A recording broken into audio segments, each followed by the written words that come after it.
Today I have gathered the most discussed characters who are accused of being frauds, and we're going to be putting them on trial to determine whether they really are frauds or if people are just being dramatic. So we'll do this tier list style. D tier means a character isn't a fraud at all. C tier means they have fraudulent tendencies. B tier means they're sort of a fraud. A tier means they are most likely a fraud, and S tier is reserved for the ultimate fraud, who will be decided at the end. So without further ado, let's get into it.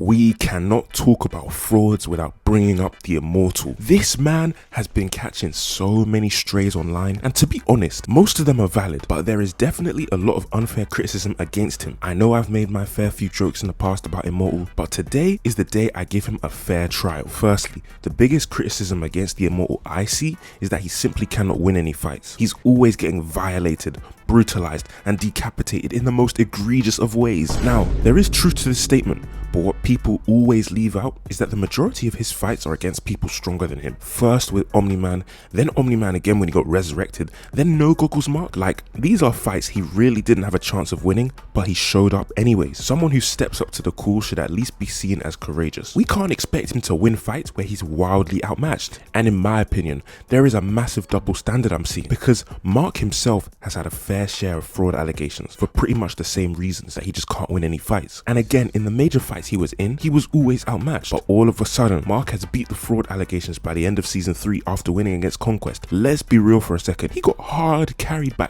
Eve's resurrection power, and yet we celebrated this fight like Mark did it all on his ones. Nah, Eve gave him the greatest assist of all time. All Mark had to do was tap it in. So the point I'm trying to make is, how has Mark managed to beat the allegations, but the Immortal hasn't? They're pretty much in the same boat. Both get outmatched often, they both get beat up really bad, and they both show up when called. But because Mark got his W against Conquest, we've let him slide. I don't know, man. I personally think if Mark gets a pass on the fraud watch, so should Immortal. I think the main thing that's keeping people from accepting this comparison though is that Mark has been getting stronger while Immortal has been getting weaker. Look at season 1 Mark compared to where he is now. He's improved drastically, but season 3 Immortal can't hold a candle to season 1 Immortal. This is mostly a writing issue, because there is no reason the Immortal should be getting this much weaker. I know he had his little depression arc in his log cabin, but he's over that now and he's back to full strength. So why is he not able to perform? He used to have real hands against people like the Maulers, and now he can't even touch them. And I also have a bone to pick with him for what he said in season 3 episode 2 when he was talking crazy about Mark after the Reanimate fight. Cause what do you mean Omni-Man was soft on Mark? Did you expect him to kill him? Not everyone has to go through the same pain as you. So in conclusion, I know I may have contributed to the Immortal hate train a bit, but it's time we cut him some slack and recognize that most of the issue with his character is a writing issue as opposed to him actually being a fraud, which is why I think C tier is an appropriate placement for him. I can see the fraud tendencies, but he deserves a little love too.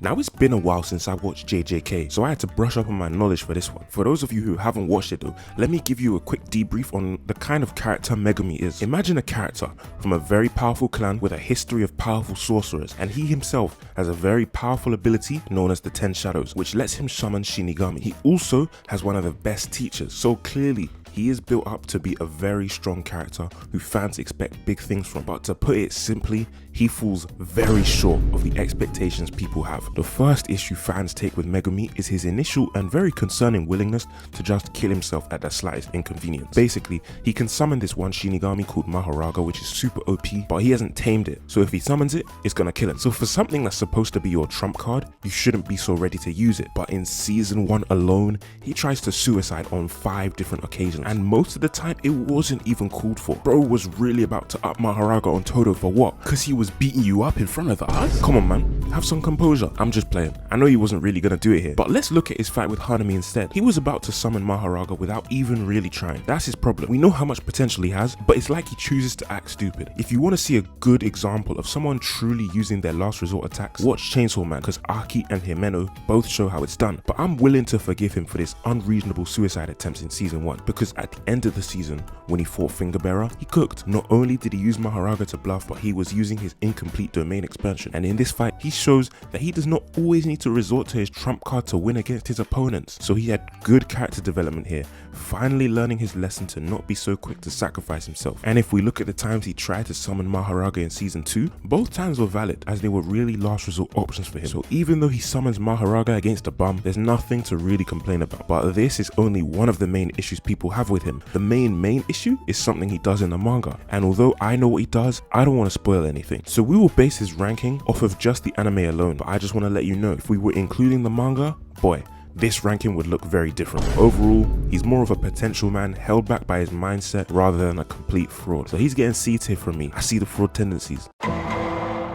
But spinning back to Invincible for seconds, if there's one character who's more worthy of the fraud title, it's Duplikate, and this has only become more evident in season 3 with the arrival of Multi-Pool, and we will get onto him later. But before his arrival, she was just another member of the Guardians. We weren't really looking at her too closely. Nobody expected her to be that strong, because she was actually just a human who can clone and do like a couple gymnastics moves. But after her fake death in season 2 and comeback in season 3, it pissed a lot of fans off because her excuses were a bit flimsy. But what really set everyone off was what she said in the next episode, talking about I went through just as much as you and Rex, if not more. Like, what? Ray got every bone in her body crushed, and Rex took a bullet to the dome, and you were hiding away in the log cabins. So why are you acting like you went through as much as them? That's just a lie. Not only that, but we see how strong Multi-Pool is in this season. Why is he so much better at cloning and fighting than Duplikate? I'm sure Multi-Pool has had his own training arc, but I doubt it's going to be that much different from Duplikate's own training arc, because she is in the GDA. They've got the best researchers and teachers for every hero to train and improve, and yet she stays weak. Multi-Pool is just better in every way. The difference between them should not be this big. So yeah, for lying to everyone and being a much weaker version of your twin, you're getting a B tier from me. I've been wanting to talk about him since I finished season 1, because while watching this show, I thought he was a pretty good villain, but after some reflection and research, I take it back. This man is a bum, because at first you think maybe he has a point in his motive as a villain, that benders have been oppressing non-benders and the only way to fix it is to take everyone's bending away. But when you actually dive a bit deeper, you realize he doesn't really have a point. The whole oppression point goes out the window when you realize what oppression actually is in the real world. The most clear signs of a group being oppressed will be socially through racism, segregation, hatred, etc., and economically through their social class status. So applying the real world understanding of oppression against people, you would expect to find some semblance of these themes against non-benders, but there isn't any. Non-benders do not get abused in any social context, and sure, you might say, oh, it's a kids show, they can't really show that, but that doesn't work when you go back to episode 1, because one of the first things introduced to us is this whole thing of Amon being the revolutionary to help non-benders stop being oppressed. You can't introduce us to the main plot point and then not develop it on screen. Furthermore, the richest people shown in the show are non-benders, and the most prominent on-screen and poor characters are benders, so it's the opposite.